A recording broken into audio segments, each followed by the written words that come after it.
Lá pro quarto vídeo aqui, eu tive que cortar outro vídeo que a minha filha veio me aglomerar aqui, eu tive que cortar. Eu não tinha visto aqui, eu não sei se eu estou seguindo certo, na ordem certa, esses slides aqui do professor, mas vamos lá, vamos seguindo aí, tá? Então aqui nesse slide aqui eu tenho as funções ali do sistema respiratório, né? Que é o que? Fornecer oxigênio, eliminar o dióxido de carbono, fornecer oxigênio, tá? A gente já sabe que é para quê? Cadeia, opa, peraí. Cadeia de transporte de elétrons, né? Eliminar dióxido de carbono para quê? Acidose respiratória, controlar, né? Senão a gente entra em acidose, muito HCO3, que é ácido carbônico, né? Regular a concentração de hidrogênio no sangue, né? Em coordenação com os rins fazem o controle a longo prazo do pH, e o pulmão a curto prazo, eliminando íons H+, né? Aqui, ó, mesma coisa que eu falei de acidose, tá? Formar a fala lá, passando lá através das cordas vocais, né? A gente viu lá que tinha as cordas vocais ali na última aula e tal, a ação delas, quando o som passa por ali, gera uma vibração lá nas cordas vocais. Fazer defesa do organismo através do malte, né? Que é o tecido linfático associado à membrana, tá? Que no pulmão tem nome de Balt, tá? Especificamente. Então, a defesa de micro-organismos, a gente tem o Balt lá no pulmão, que faz esse processo aí, que é o tecido linfóide.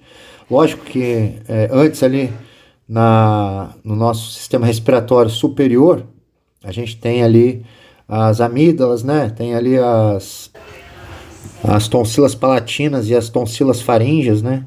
Que é onde a gente vai ter ali também tecido linfóide ali associado à mucosa, tá? E aí influencia concentrações arteriais de mensageiros químicos por remoção de alguns dos segmentos capilar pulmonar e produção de adição de outros, né? Então o que isso quer dizer? O próprio pulmão ali ele vai ajudar na produção de quimiocinas e citocinas que vão fazer a comunicação ali com o resto do corpo, né? Aprisionar e dissolver coágulos sanguíneos que surgem das veias sistêmicas, né? Vocês sabem que, por exemplo, né? Vamos dar um exemplo aqui disso aqui, rapidinho. Vocês lembram aí que morreu uma menina fazendo uma cirurgia de joelho, né? Tirando um lipedema do joelho, né? Então, por que ela morreu? Ela teve uma TEP, que é um tromboembolismo pulmonar. O que é isso? Então, o tromboembolismo pulmonar é o quê? Vocês lembram lá de anatomia? Que a gente tem lá... deixa eu diminuir aqui. As veias. O que aconteceu com aquela menina? Ela teve um trombo, né? Um trombo gorduroso, provavelmente, que entrou na circulação sanguínea dela e foi em direção ao coração direito dela, né? Através do sistema venoso. Então, o coração direito dela, ele recebeu lá um trombo. Esse trombo ele passou, que veio lá da perna dela, passou pelo átrio direito, passou pela veia tricúspide, passou pela veia pulmonar e foi para o pulmão. Chegou lá no pulmão, ele encontrou lá um vaso mais fino, tapou lá a passagem do sangue para o resto do pulmão todo e o pulmão dessa menina morreu. Teve lá uma necrose em função de um trombo, tá? Então é isso que acontece. O pulmão ele faz isso. Ele faz o quê? Ele dissolve os coágulos. Ele tem lá a ação. Não sei se vocês já viram isso, mas a gente tem a ação lá de um mecanismo de coagulação, né? E de dissolução de coágulo, né? Então tem uma substância chamada plasminogênio tecidual, que é ativado lá na cascata de coagulação, no início da cascata de coagulação, que depois ele vai quebrar a rede de fibrina, tá? Ele vai ajudar na quebra da rede de fibrina lá, dissolvendo o coágulo, tá? Então, esse plasminogênio tecidual, ele age muito ali no pulmão, tá? Ele é produzido lá e age no pulmão. Então esse plasminogênio ele é produzido lá tá na corrente sanguínea, né? Produzido pelo fígado, provavelmente ali, e ele age junto, ele estimula também a produção de metaloproteinase de matriz, que é, acho que se não me engano, é produzido por neutrófilos, tá? Que ajuda metaloproteinase. O que é uma proteinase? Que ela vai quebrar a proteína. Ela vai ajudar a dissolver esse trombo aqui, tá? Então o pulmão ele tem essa função de aprisionar através da circulação da circulação pulmonar ali, da pequena circulação. Ele aprisiona alguns coágulos, mas quando o coágulo é muito grande dá ruim. Então a gente tem lá o que a gente chama de tromboembolismo pulmonar, que é a TEP, tá? Só para ilustrar aqui, beleza? A gente tem lá, ó, nesses tópicos aqui que a gente vai ver a relação ventilação-perfusão, como é que acontece, a relação entre ventilação e perfusão dos gases, o transporte dos gases pelo sangue, né? Como é que ele é transportado, eu já até falei aqui, né? Falei de quê? Hemoglobina e carboxiemoglobina, né? Oxiemoglobina e carboxiemoglobina, que tem lá o radical M, né? O radical M ferro, que vai tá ligado ali à hemoglobina e vai levar oxigênio pelo sangue, né? E o sistema respiratório sob estresse, como que a troca gasosa é realizada durante o exercício, em altas pressões e em baixas pressões. Testes de função pulmonar, que a gente já falou, né? Que é o teste da ergospirometria e a capacidade vital forçada, tá? Aqui a gente tem aqui, ó, uma radiografia com uma calcificação de tuberculose aqui, tá? E aqui tem várias metástases de algum tipo de neoplasia que foi parar no pulmão. Se vocês acham que o trombo ele para no pulmão, imagina uma metástase, né? Como é que não vai, né? Geralmente os carcinomas eles vão pelo sangue e os adenocarcinomas eles têm uma disseminação linfática, então aqui pode ser tanto um quanto o outro. Tá? Na tuberculose, aqui a gente tem a ação do bacilo de Koch, tá? Que aqui provavelmente ele está encapsulado pela ação ali de TH1 e do interferon gama, que ajuda aqui a fazer esse processo de granulação, né? Ele granula, fica de granulação ali em volta do bacilo. E aí essa aqui é provavelmente uma pessoa que se curou de tuberculose, porque essas cavernas, acho que tem as cavernas aqui, ó, em cima, né?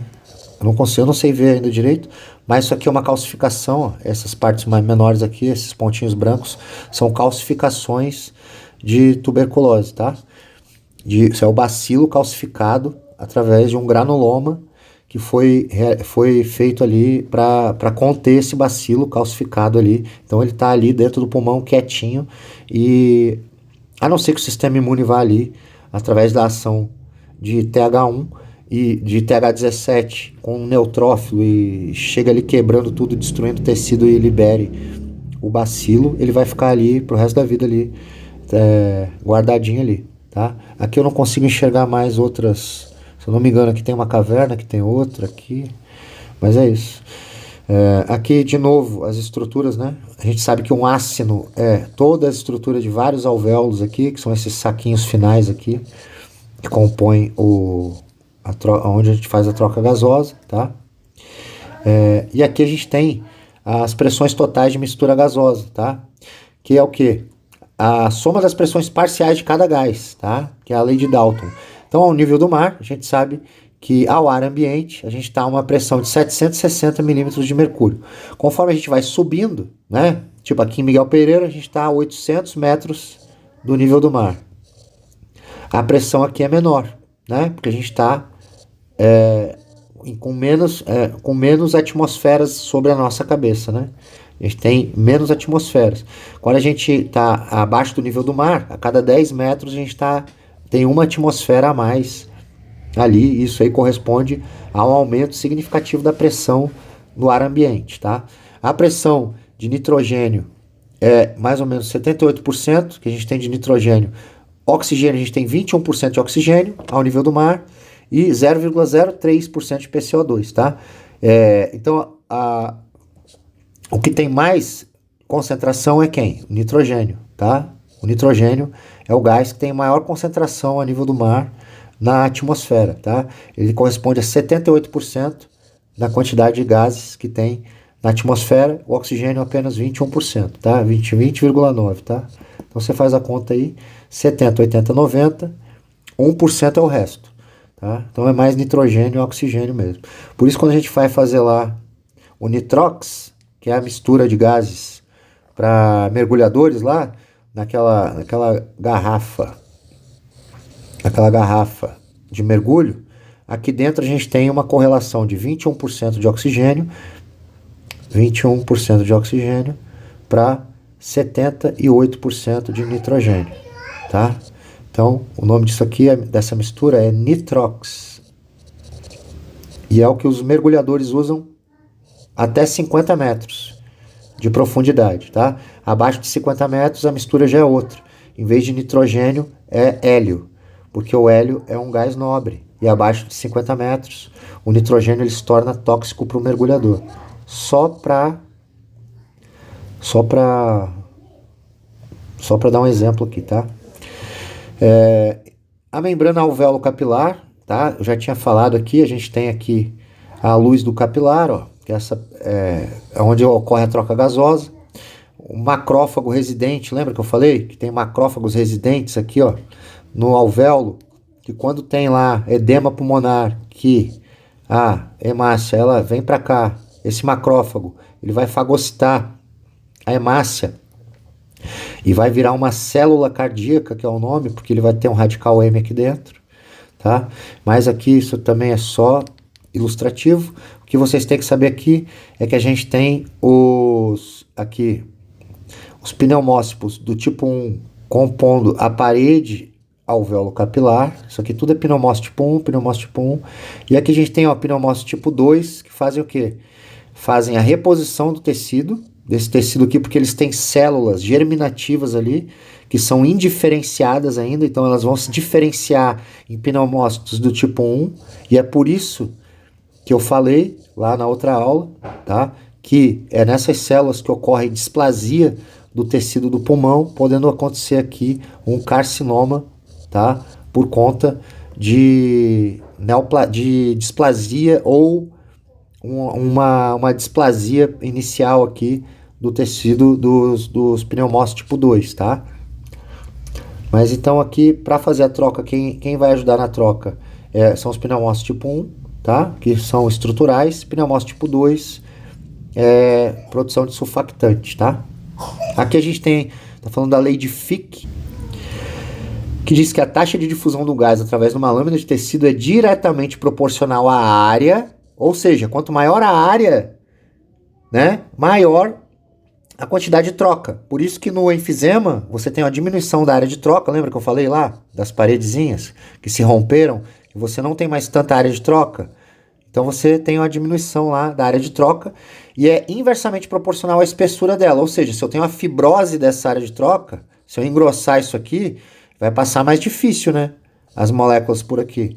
E se eu tiver um aumento da espessura da parede aqui, vai ser mais difícil de passar hemoglobina, de passar oxigênio, gases para cá, né? E para lá, né? E se eu tiver uma diminuição dessa área de troca também, através da destruição da parede do alvéolo ali, por enfisema e por mecanismos aí de fumo, etc., né? Olha como é que é no enfisema, ó. Olha como é que é no enfisema, ó. Eu tenho a destruição eu tenho aqui a destruição daquelas subdivisões, né? Vocês viram aqui, ó, vocês viram aqui, isso aqui era tudo aqui igual a esse tecido aqui, ó, tudo subdivididozinho. Olha o tamanho dessa divisão aqui. Olha como eu perdi a área de troca aqui, ó. Antes era tudo assim, ó. Antes era tudo divididinho, entendeu? Olha quanta parede que eu tinha aqui, né? Agora eu não tenho mais. Agora ele virou um negócio só aqui, ó. Então eu tenho aumento da diminuição da área de troca e aumento da espessura de parede aqui, porque fibrosa, ele gera um processo de fibrose para gerar uma adaptação aqui da destruição da parede, para dar sustentação. Então eu tenho diminuição do quê? Da troca, tanto por diminuição de área de troca, quanto por aumento da espessura da parede aqui do alvéolo, beleza? Então o enfisema ele gera isso, tá? E nas grandes altitudes eu tenho não que eu tenha menos oxigênio, mas eu tenho o oxigênio em menos quantidade ali disponível, né, nas grandes altitudes. Fica mais difícil de você respirar. Aí o organismo ele tem um processo de adaptação de uma enzima produzida lá nos rins, que na ausência do oxigênio de forma crônica, a gente vai produzir ele, que é a eritropoetina, tá? Produzida lá nos rins, vai aumentar, érito vem de quê? De eritrócito, vai aumentar então o processo lá de diferenciação lá do megacariócito, lá que é aquela célula pluripotente lá na nossa medula, para diferenciar o megacariócito em hemácia, tá? Em hemácias, novas hemácias, tá? E aí você tem um aumento de hemácias para compensar essa diminuição do oxigênio disponível, tá? Beleza. Vamos seguir. Aqui não é nada importante. Falando tudo que eu já falei aqui, que um ambiente com mais ar e menos ar disponível, então a gente tem lá a diminuição da quantidade de oxigênio disponível, e aí você precisa produzir a eritropoetina lá nos rins para ter a ativação lá da diferenciação do megacariócito lá no tecido linfóide primário para eritrócito, tá? E aqui, vamos lá, vamos seguir. Então a gente tem aqui a relação ventilação-perfusão, né? Que gera o equilíbrio entre sangue e gás, tá? Então quanto mais eu ventilo e perfundo, né? Se eu tiver ventilação e perfusão de forma adequada, eu tenho a troca gasosa funcionando ali normalmente. Se eu tenho apenas circulação sem perfusão, eu vou ter o efeito shunt, tá? Então eu tenho, o sangue chega à circulação arterial sistêmica sem entrar em contato com a área de troca gasosa no pulmão. Como é que vai acontecer isso? Através de vários processos patológicos, né? Através de vários processos patológicos. Então eu tenho sangue chegando lá no pulmão, só que o ar que não chegou no sangue para gerar a troca gasosa. Então eu vou ter o efeito shunt, que é o aumento do CO2, né? Vai ter uma PCO2 aumentada lá. Beleza? A gente tem lá o MARSA, que é a síndrome do desconforto respiratório agudo. Isso aí é gerado, geralmente, essa síndrome ela é caracterizada pela formação de membrana hialina, tá? Ali nos alvéolos. Então, o que é a membrana hialina? É uma formação de colágeno, tá vendo aqui, ó, procolágeno. Ó, os neutrófilos chegam ali, destruindo tudo pela ação ali de algum micro-organismo, né? Para ativar neutrófilo, provavelmente teve alguma bactéria ali, algum patógeno que está ali, e aí ele vai ser... e aí a gente tem a produção de IL-8, ó, tá vendo? IL-8, que é uma citocina inflamatória que vai chamar neutrófilo.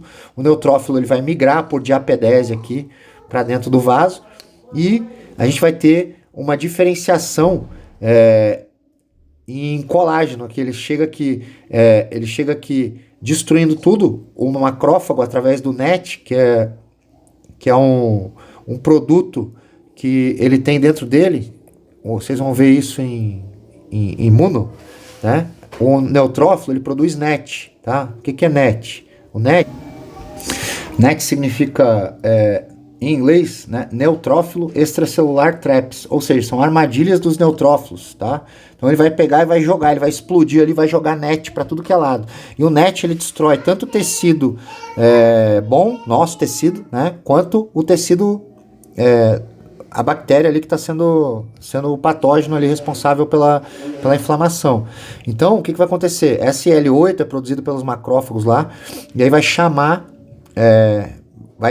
lá neutrófilo para a zona lá onde está acontecendo, no caso for aqui no alvéolo, E aí ele vai gerar o que a gente chama de membrana hialina, que é uma produção de colágeno aqui, ó, entre o alvéolo e o vaso. Então você tem um aumento lá do quê?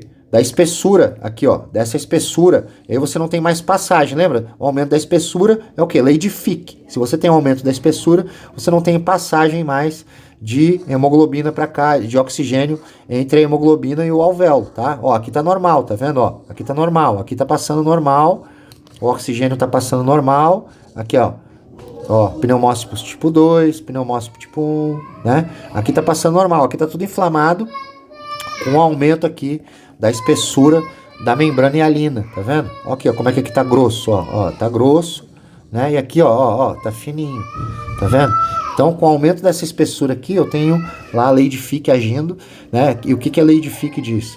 Que ou a gente tem um aumento da espessura ou a diminuição da área, né? Para aumento ou diminuição da troca gasosa. Então, essa síndrome aí do desconforto respiratório é gerada através dessa resposta inflamatória aí, crônica, tá? Do sistema nervoso, do sistema imune, da produção de neutrófilos ali, e NET e produção de estimulação de fibroblastos, que vão gerar uma fibrose aqui, e a produção da membrana hialina, que é uma membrana entre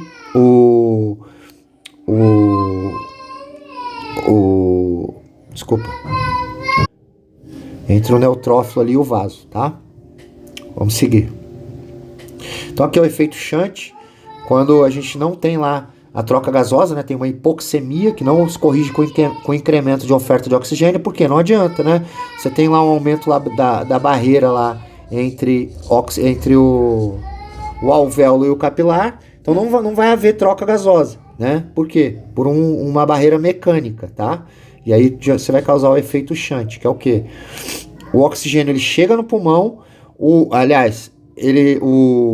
sangue ele está chegando no pulmão de forma adequada, mas não está tendo a perfusão ali dos gases na barreira alvéolo capilar, tá? Então você tem um aumento do espaço morto fisiológico, tá? Que é patológico, lembra? Eu falei.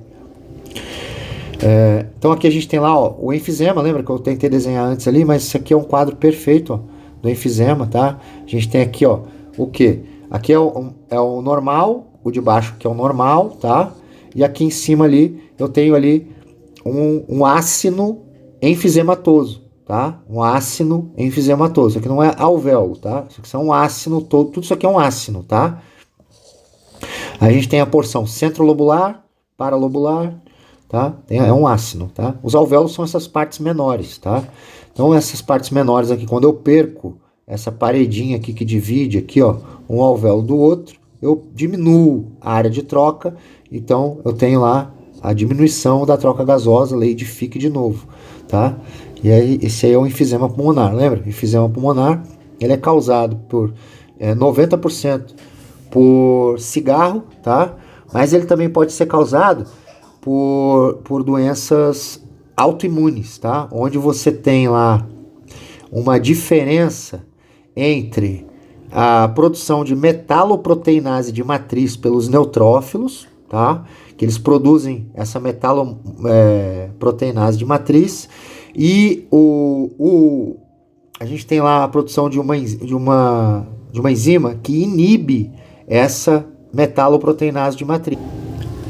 Então tem algumas pessoas que elas produzem pouco essa enzima, que é a alfa-1 antitripsina. Essa alfa-1 antitripsina, ela vai inibir o quê? Essa metaloproteinase do neutrófilo, tá?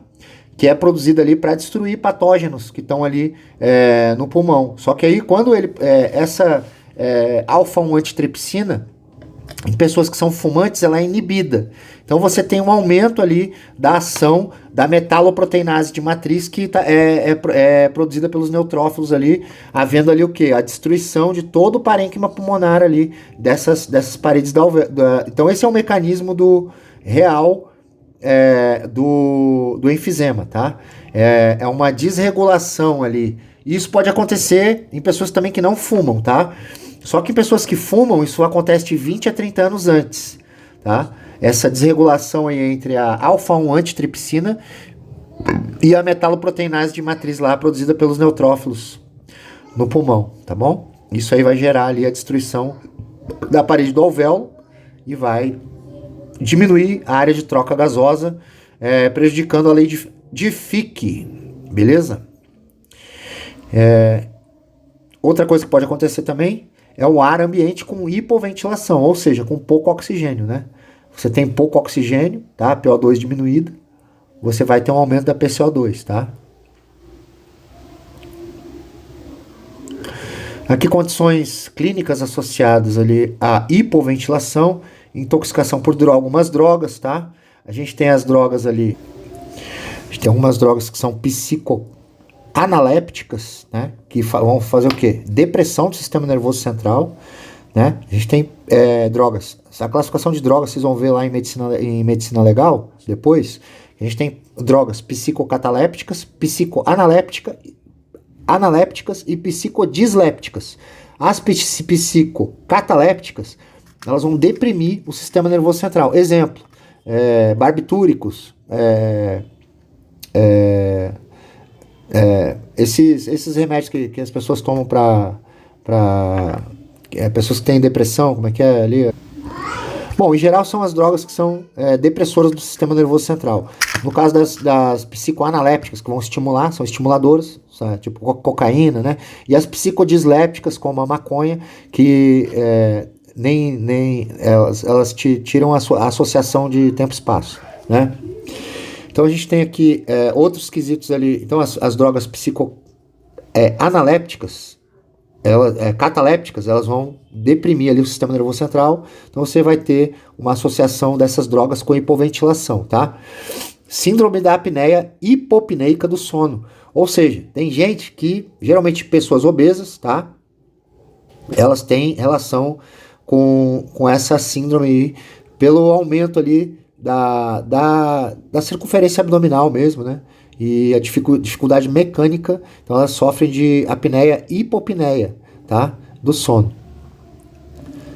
Asma e DPOC, tá? Já falamos sobre DPOC, né? Que é a destruição ali dos alvéolos, da parede do alvéolo, associada a processos crônicos de rinite, tá? Rinite é a inflamação dos brônquios, tá?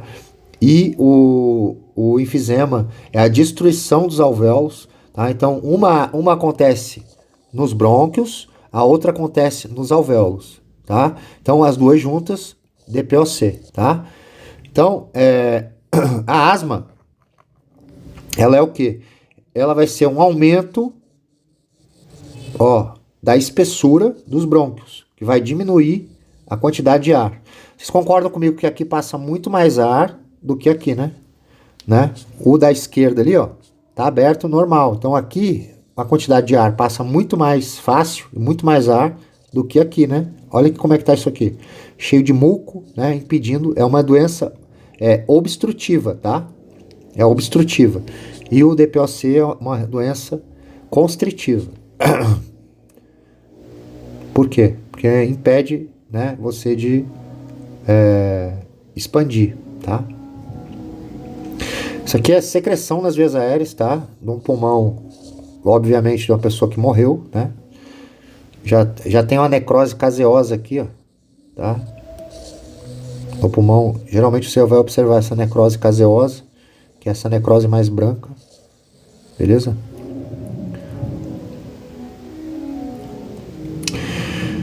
Vamos ver aqui. Hipoxemia é o quê? Uma queda do sangue arterial, diminuição, oxigênio, e mia é sangue, tá?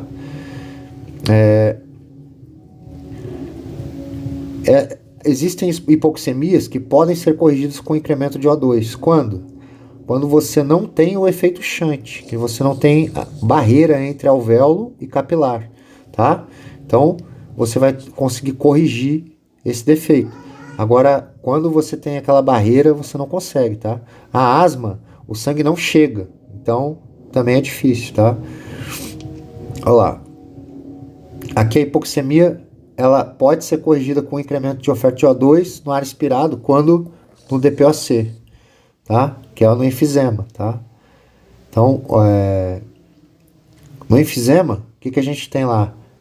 A diminuição da luz do brônquio e a destruição da parede dos alvéolos, tá? Então, se eu ofertar oxigênio, vai ter uma melhora, tá? Vai ter uma melhora disso aí. Agora a gente vai ver como que os gases são transportados pelo sangue. A gente já tinha visto isso, né? Já tinha falado de hemoglobina, né? Ó, a hemoglobina, ela tem lá o radical M, né? Então, a gente tem lá o efeito Bohr, que eu esqueci de falar, que é o quê? A redução da afinidade da hemoglobina pelo oxigênio com a redução do pH. Então, isso vai fazer o quê? Quando a hemoglobina chega em um lugar que tem menos pH, ela libera oxigênio, tá? O pH está menor, ela libera oxigênio, entendeu? Por quê? Por que o pH vai estar menor ali? Porque vai estar um acúmulo naquele tecido de HCO3, né? Então, tu vai ter mais hidrogênio ali por causa de ácido carbônico, tá? A PCO2 vai estar maior ali. E para diminuir aquilo ali, ela libera a afinidade da hemoglobina pelo oxigênio diminui, tá? É perfeito, né? É muito legal. Então o transporte do oxigênio pelo sangue é feito através da oxihemoglobina, tá? É uma globulina ali com 4 globulinas que levam ali o oxigênio através da ação da união com o radical M do ferro, né? Pelo sangue. Isso aí também é uma coisa que é redundante, né? Aqui toda hora a gente fala. Aqui, mais uma vez, falando sobre o efeito Bohr, né? A vantagem do efeito Bohr na dissociação do oxigênio, né? Quando a gente chega em ambientes com o pH baixo e quantidade de CO2 alta, ela diminui ali a afinidade da hemoglobina pelo oxigênio e liberando oxigênio no meio, né? O transporte dos gases ele pode ser comprometido por anemia, porque tu vai ter menos hemoglobina para carregar oxigênio, então tu vai ter menos mecanismos de carreamento, né? Então você pode ter anemia por vários motivos, né? Desde uma questão nutricional ou patológica, né? Vamos lá. A gente pode ter lá também a metemoglobinemia, que é o quê? É a oxidação do ferro do grupamento M da hemoglobina por produtos químicos. Então, se eu tiver um produto químico ali no sangue, não sei dar exemplo, que ele tem mais afinidade pelo ferro do que a hemoglobina, ele vai quelar, tá? No caso, vai quelar, vai se juntar a molécula de ferro a essa substância, e aí você tem uma diminuição da quantidade de hemoglobina com um radical M, tá? Ou intoxicação por CO2. A gente sabe que o CO2 ele tem uma afinidade 20 a 25 vezes maior pela hemoglobina do que o oxigênio. Então, no momento que eu estou inalando CO2, a competição ali entre o oxigênio e o CO2 ganha de 25 a 0, entendeu? Por quê? Porque o CO2 ele tem muito mais afinidade pelo oxigênio do que o próprio oxigênio, né? Aliás, pela hemoglobina do que o próprio oxigênio em si. Ó, o que eu falei aqui, que o CO2 é 20 vezes mais solúvel também no soro do que o oxigênio. Dessa forma, o transporte, essa forma de transporte corresponde a 7% do CO2 carregado. Então, como eu falei, o ácido carbônico, H2CO3, ele é convertido lá, ó, pela anidrase carbônica e corresponde a 70% da quantidade de CO2 carregado no sangue. E só 7% é carregado na forma de carboxiemoglobina. A gente tem lá o equilíbrio ácido básico, né? Ácido básico, que é feito como? De forma aguda, pela respiração, né? Eliminando CO2 ali, ou seja, tu elimina HCO3, já falei sobre isso também, e a concentração sérica de CO2 é controlada por quem? Pelos pulmões e a concentração de bicarbonato pelos rins. Então, quando eu tenho uma acidose metabólica, o que eu vou fazer? Eu vou aumentar a minha frequência cardíaca, minha frequência respiratória, para quê? Para eliminar mais HCO3, para eliminar mais CO2, né? E em contrapartida, os meus rins vão parar de eliminar bicarbonato e vão aumentar a produção de bicarbonato lá pelo estômago. Pelo intestino, perdão. Então, na fisiologia respiratória lá, a gente já viu quase todos os tópicos. Agora a gente vai falar sobre o sistema respiratório sob estresse e como que a troca gasosa é realizada durante o exercício. Bem, durante o exercício tu vai ter um aumento lá da frequência respiratória, um aumento das regiões de troca, a gente já falou disso, né? Um aumento do recrutamento lá de vasos pulmonares dilatados, né, recém-abertos, aumento da dissociação periférica de oxigênio, que é o efeito Bohr, que a gente já explicou, aumento da temperatura muscular, redução do pH tissular. Redução do pH vai fazer o quê? Vai fazer a gente liberar mais oxigênio, efeito Bohr, né? Redução do PO2 tissular e aumento da liberação de oxigênio pela hemoglobina, tá? Tudo isso aí está relacionado ao efeito Bohr, tá? Isso aqui, ó. No aparelho circulatório, a gente tem um aumento do débito cardíaco em até 7 vezes, lembrando que o débito cardíaco é a relação da frequência cardíaca com o volume de ejeção sistólico do ventrículo esquerdo, tá? Que gira em torno de 0,7 litros ali por minuto, por cada bombeamento, por cada sístole, né? São 0,70 mililitros, mais ou menos. Tá? E no aparelho metabólico a gente tem melhora lá de aumento de número de mitocôndrias, lá de toda a maquinaria metabólica lá e das enzimas envolvidas lá no processo de metabolismo oxidativo, tá? Na baixa pressão atmosférica eu tenho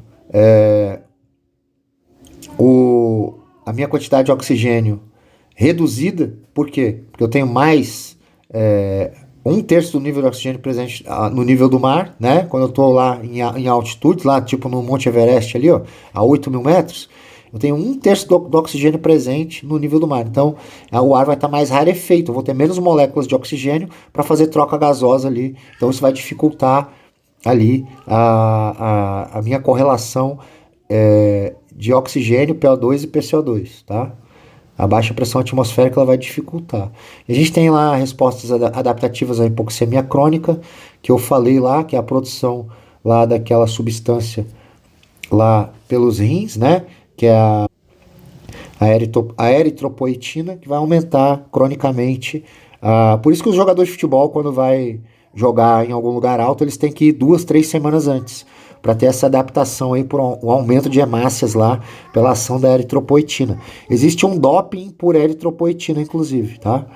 A pessoa toma eritropoetina, ela vai ter um aumento da quantidade de hemoglobina ali no sangue disponível, de hemácias disponíveis, né? E ou seja, vai carregar mais oxigênio e vai entrar em fadiga mais tardiamente, né? Isso aí é um tipo de doping, tá? Inclusive nas Olimpíadas da Rússia existiu um doping também gerado, um doping mais malicioso ainda. Ninguém vai lembrar aqui que era todo mundo muito novinho, né? Mas na Olimpíada da Rússia, o que a Rússia fez? Eles não têm muito escrúpulo, né? Então eles engravidavam as atletas para elas terem um aumento do hematócrito, da quantidade de sangue, né, e de hemácias. Aí elas faziam uma retirada do sangue com hematócrito alto, iam fazer um aborto e antes da competição elas iam e faziam a adição daquele sangue ali, que era delas mesmo, mas que estava guardada, só que tinha mais hemácia. Então, na hora que chegava nas competições, elas tinham mais capacidade de troca e de retenção de oxigênio do que as outras atletas. Então, para você ver, né? Olha o tipo de falta de noção, né? E nas altas pressões ali eu falei que a cada 10 metros a gente tem um aumento de uma atmosfera, né? E aí o pulmão ele vai reduzindo de tamanho. A cada 10 metros ali a gente tem... Ali, ó, quando eu baixo a minha cabeça embaixo d'água, eu já estou sobre 2 atmosferas. Que é o que? A atmosfera do ar, que a gente tem acima da nossa cabeça, mais a primeira atmosfera. Então, a 10 metros eu já tenho 2 atmosferas. A 20 metros, 3. A 30 metros, 4. A 40 metros, 5. E aí, a 5 ATM, eu tenho o volume do meu pulmão reduzido em 5 vezes, tá? Olha ali o tamanho do pulmão, aqui a redução do tamanho do pulmão ali, ó, em 5 vezes em 5 atmosferas, tá? Em 5 atmosferas. Então tem um aumento da passagem do oxigênio porque é a diferença de pressão para o sangue, tá? Por isso que quando a pessoa sobe, ela apaga. Por quê? Isso no caso em apneia, né? Quando ela sobe na apneia, ela vai apagar mais ou menos aqui em 10 metros. Porque aqui em 10 metros eu vou ter a expansividade, o meu pulmão vai expandir e ele vai fazer o quê? Ele vai chamar o oxigênio por diferença de pressão do sangue para dentro do pulmão. Então você tem uma diminuição da quantidade de oxigênio disponível e aí você apaga por síncope, né? Tem uma síncope ali. Beleza? Vamos lá. Aqui, ó. Mergulho de apneia, né? Que eu acabei de falar. E eu já falei também do nitrox, que é a relação entre nitrogênio e oxigênio lá no mergulhador lá de ar comprimido, né? Que eles utilizam lá o cilindro de ar comprimido para manter ali a normal ali as pressões ali no pulmão, né? O ar é comprimido, né? Se você não tiver um tempo de fundo ideal e não fizer uma descompressão do organismo na hora de subir, você tem um acúmulo de nitrogênio, tá, nas articulações do corpo. O nome disso é tromboembolismo gasoso. Beleza, então aqui agora, só para terminar, ainda já faltam aqui 5 slides, né? A gente está falando assim da relação ventilação-perfusão. A gente já falou dessa parte, né, de perfusão e transporte dos gases pelo sangue. Agora a gente vai ver teste de função pulmonar, tá? Os testes de função pulmonar, o que a gente tem? Oximetria de pulso, que é a saturação de oxigênio, que é aquele nosso que a gente ganha aí no primeiro período da faculdade, né? Todo mundo ganha, junto com o esteto. A gasometria arterial, que é feita através de uma punção de uma artéria, tá? Que a gente já viu lá em bioquímica, né? Saturação de oxigênio, PCO2, PO2, pH e HCO3, né? Pico de fluxo de expiração forçada, que é a capacidade vital forçada, que eu já expliquei, que é a quantidade de ar expelido pelo pulmão a partir de uma inspiração forçada. É a espirometria, que hoje em dia eu falei que é feita através de aparelhos bem menores. Antigamente o aparelho era gigante, e ali você tem também as capacidades pulmonares testadas, capacidade vital forçada, volume expiratório forçado, né, dentre outros, e alguns outros aqui testes, como o DLCO, que é a medida de difusão do CO2 no sangue, tá? Quanto de CO2 que a gente tem no sangue. E é isso, gente. Espero que tenha ajudado aí. Se vocês tiverem alguma dúvida, peço que mandem aí pelos representantes, tá? Dúvidas, tá? Desculpa aí, eu sei que o conteúdo é longo, tá? É chato pra vocês, é chato pra mim também, mas é isso, tá? É medicina. Boa sorte, boas férias pra todo mundo aí. Espero que ninguém tenha ficado pra final, tá? E é isso, galera. Daqui pra frente é só alegria. O segundo período vem aí. O segundo período mamão, beleza? É bem mais fácil que o primeiro, vocês vão ver, tá? É bem mais legal. E o terceiro período também vem na mesma toada. As pessoas estão assustando a gente agora que a gente tá indo pro quarto período, né? Falando agora que vai ter farmaco, que vai ter não sei o que, onco, que vai ter DIP, que é o terror, né? Mas vamos ver, né? Bem, é só estudar, né? Dividir ali o tempo bem. E é isso, gente. Boa sorte aí, boas férias e bom final de período aí pra todo mundo. Deus abençoe, tá bom? Tudo de bom. Um abraço. Espero ter ajudado aí.